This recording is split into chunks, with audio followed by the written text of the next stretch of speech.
Всем приветствие, друзья! Вы на канале BioStream, с вами Михаил.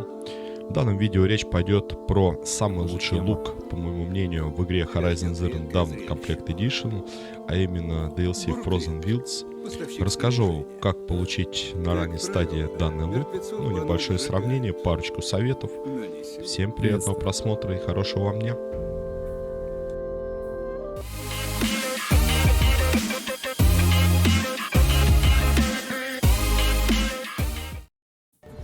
Друзья, после того, как вы проходите испытание Нора, инициацию, что вы охотник, заручаетесь поддержкой, вам открывается глобальная карта.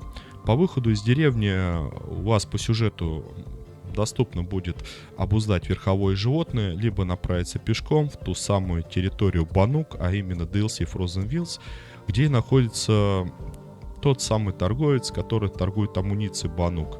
То бишь, нас интересуют конкретные луки. По пути советую не пренебрегать и охотиться на каких-либо роботов раскорее, будь это зайцы там или еще кто-то.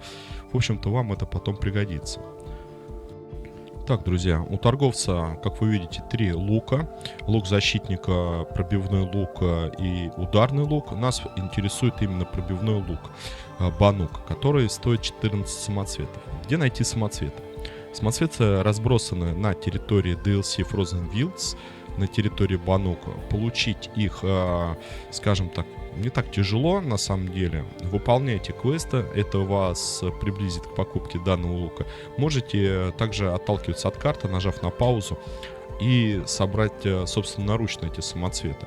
Также по мере прохождения DLC советую приобрести у торговцев, там их много, этих торговцев, вот такую карту с местами положения, где находятся те самые синие самоцветы, то есть квесты плюс карта. Вы наберете очень много самоцветов, поверьте, вот как вы видите, я не все собрал из самоцветов, при этом я купил 3 лука, у меня еще остались самоцветы, там потом сундучки приобрету. Вот таким вот образом видите самые самоцветы, проросшие из древних машин. Друзья, совет по наукам. Я, например, сразу качал в разделе воин это луки, что позволяет нам заряжать до 3 стрел в режиме прицеливания при нажатии кнопки R или К русская, и режим концентрации с левой стороны. Это уже когда непосредственно вы целитесь, нажимаете кнопку Shift и замедляете время. На ваших экранах, друзья, 2 конкурирующих лука. Один с стандартной версией высокоточного лука Архатьмы. Он медленный, но более точный на дальней дистанции. И второй пробивной лук Банук, который у нас идет из DLC Frozen Wilds, собственно, на территории самой деревни и поселения Банук. Высокоточный лук Архатьмы у нас получается по стоимости от 800 до 1000 осколков, плюс редкая деталька нужна. Лук Банук 14 самоцветов. То бишь, знать информацию заранее, можно получить его на более ранней стадии игры и уже непосредственно развиваться. Так, дальше у нас по модификациям также можете сравнить уже модифицированные луки. Предлагаю использовать удобство плюс урон, ставить модификации.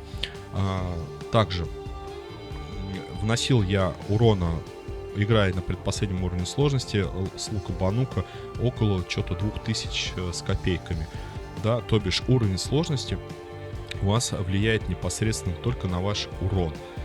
Используемый боеприпас это самый первый, там, по-моему, железным наконечником, либо пробивной.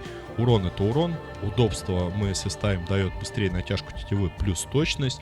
Ну и разбивание брони это сшибать детальки, те, которые защищают противника, гораздо эффективнее, гораздо быстрее. Либо разбивать непосредственно какие-либо уязвимые места, будь это баллон с какой-то емкостью, что придет к взрыву, детонации у противника, либо сбивать какую-то пушку. Итак, друзья, для сравнения я поставил самый маленький уровень сложности повествования, чтобы показать вот лук Банук получается 904 урона. Использовал я высокоточные стрелы, так как считают основным боеприпасом только их. Непосредственно с разбиванием брони тоже имеет смысл, но это на ранних стадиях. Это как по мне. Далее я нашел противника, для меня, на мой взгляд, самого опасного, это Громозева. На предпоследнем уровне сложности он дает, конечно, прям попотеть. При этом вы видите, да, когда я держу тетиву, меняется немножко прицел. Это говорит о том, что срабатывает пассивка, у вас летит усиленный урон, либо усиленный заряд.